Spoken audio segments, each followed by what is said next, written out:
And Abraham religiously obeyed that call and followed faithfully the instructions of God. The big question today is, why did God ask Abraham to leave his friends, his family, and his country, and to relocate to another place?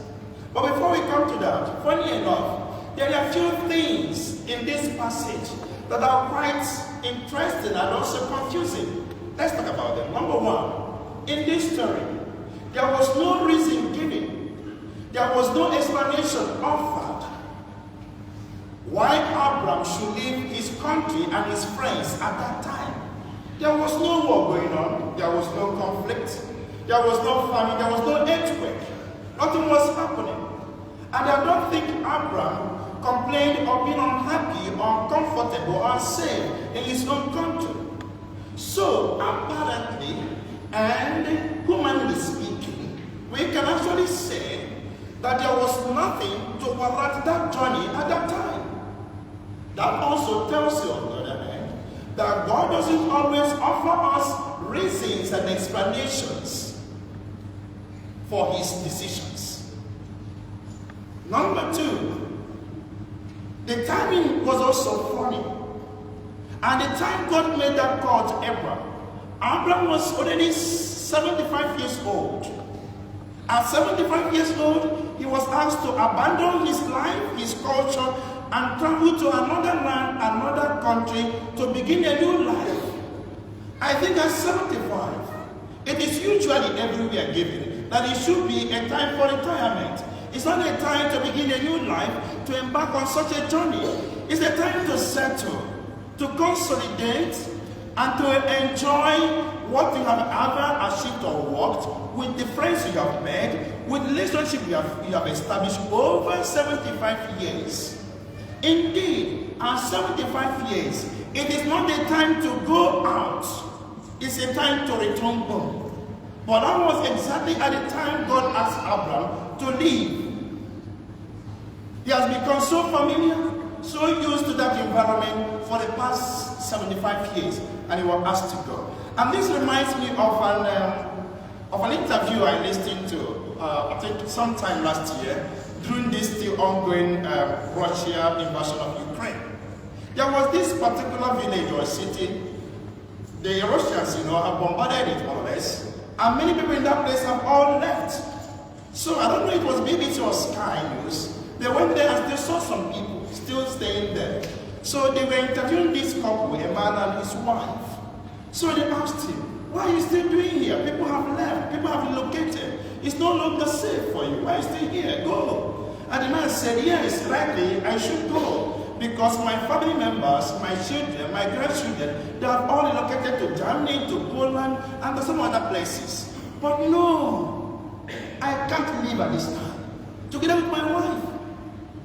I'm 80, and my wife is in her 70s. It is too late for us to leave this place. We can't just think of relocating at this time and at this age to go to a new land, to learn a new language, a new culture, a new way of eating, and a new way of living. No, we'd rather stay here. I know it's no longer good for us to stay, but the thought of going out at 70, at 80, it makes us sick." But that was also at the age when God asked Abraham. There was no political instability or nothing was going wrong to leave his place.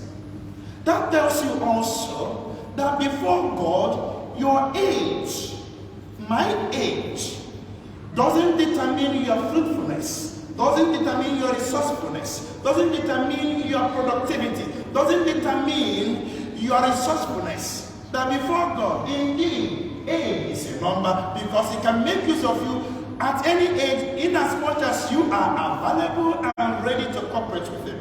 At 75, Abraham was beginning a new life with God. Finally, on the other side, the fact that the destination was unknown was also very funny. When God asked Abraham to leave his country, Haran, He didn't tell him where he was going to. He didn't communicate to him the name of the village or the name of the town or the name of the country. He He didn't even tell him where it was situated or located. He just said, leave this place, leave your family, leave your friends, leave your culture. I'm going to show you another place. And Abraham said, okay. No mention of the place.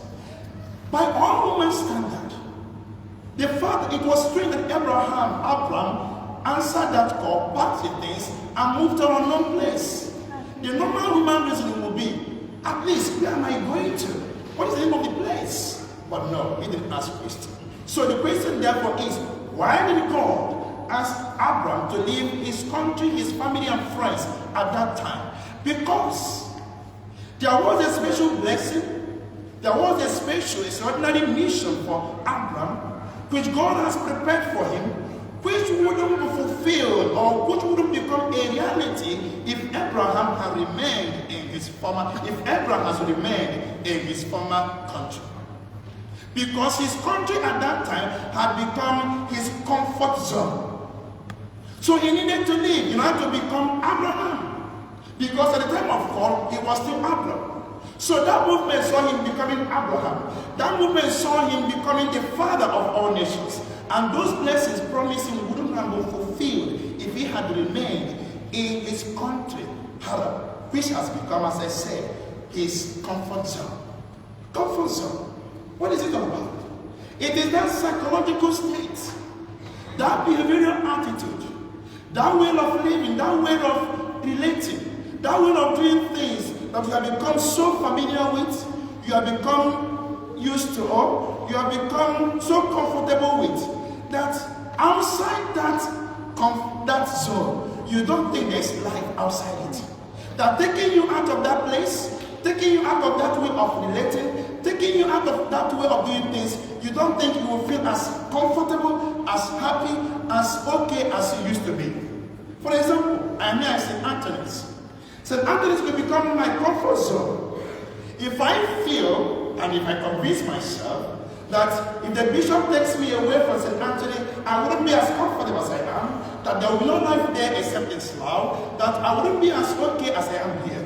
It means, therefore, that St. Anthony's has become my comfort zone, because for me, life will become less meaningful if I do St. Anthony. I'm not living tomorrow anymore. So sometimes, when we become comfortable in a particular situation, when we become so familiar with a particular place, when we become okay with a particular way of relating, we imagine that there is no life outside that circle. And indeed, our comfort zone could become our enemy of success, a hindrance to our growth, an obstacle to our development. And that was what God was asking Abraham. Leave your comfort zone. At 75, you have become familiar with people, you have become comfortable with everything, you are okay there, but there is a more life outside your comfort zone. Leave. Talking about leaving your comfort zone, it could be, as I say, a way of relating, a way of doing things that you have become so accustomed to that when you go out of it, you may not feel as happy as you used to be. Is that true? Some people don't actually like moving or changing or adjusting. Why? Number one, because they're afraid of change. If I tell you every day on Sunday we gather here at 10:30, if I come here tomorrow to say, oh my dear friends, now let's adjust our mass time from 10:30 to 10:35, people will say, Nathaniel, no, we have become so used to 10:30. Leave it for us at that way. I said, just 5 minutes. So people say, no. Because of what? We are always afraid of change. So some people don't want to leave their comfort zone. I'm not changing the master tomorrow anyway. But some people don't want to leave their comfort zone because they have become so used to it that thinking about it even frightens them. And being that simple. Number two, it could be because of age or number of hours or years spent already. Some people have reasons to relocate from UK, maybe to Australia. Maybe they found a new job somewhere in Australia, but I've been in the UK for the past 30 years. Let's stay here. There's no need moving. I've spent time here a lot. I've been in this office for 20 years. I've got used to my colleagues. They have become my friends. How can I leave this place? So because of the number of years spent, we find it difficult to move. Number three could be also a relationship of friendship already established. Yes, I have built friends from childhood. The thought of living here, missing my friends, breaking ties, I don't think I can continue. So because of my friends and the friendship I've made, let me keep staying. There could also who are not very eager to move, even when God is asking them to move, because simply they are lazy. I think that's where I am. I remember a priest who was asked by the bishop, Father, you need to move from this parish, from this town to another one, please. I need to move you. And the priest knew, yes, I have stayed long here, I think I should go. But he went back to the bishop to say, my Lord, please, can you reconsider moving me? I have a lot of books. The thought of packing them, it makes me weak. I can't imagine start packing my books and my luggage at this time. I've been there for 15 years, so I have accumulated a lot of property. Now I'm packing them to relocate to another place. Please have anything. I want to go, but I don't have the strength to pack. What is your comfort zone? What is that thing that you are not ready to let go? But you think when you let it go, there's no life outside it. As I said, it could be a manner of life.